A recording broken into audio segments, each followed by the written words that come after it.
as creative, my business partner, David Fichette. So in 2014, dark stage, beautiful backdrop with the form set backdrop that Carter supplied us. And Steve did this live. What's that? Magic. So that's it. So I want you guys to listen. This is us. This is our story.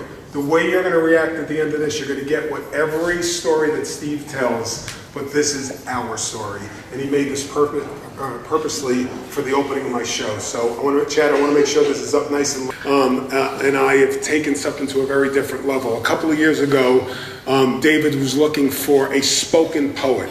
And we put out a little word out there, a little thing, and it came back from about 4 different people. You got to meet Steve Connell.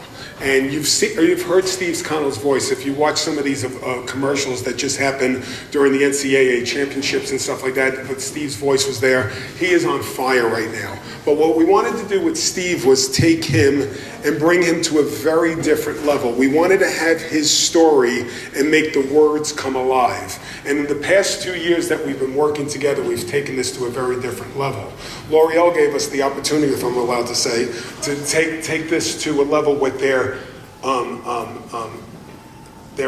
artists that create these beautiful styles with the colors and things like that, and street performers and a scrim, and bring in the words that you're going to see right now. There's live performances that you could do with this. There's recorded performances that you could do with this. But Steve tells his story, and the words that are going to hit when Steve tells this story, they hit the heart. Now, my favorite story, especially with Nancy being on the phone, it just happened this week with another dear client of ours too.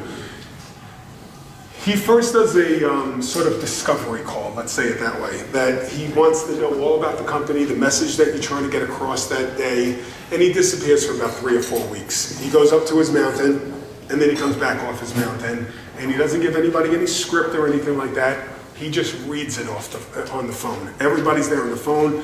I'm sitting there with bated breath because I'm hoping that everybody's going to love it.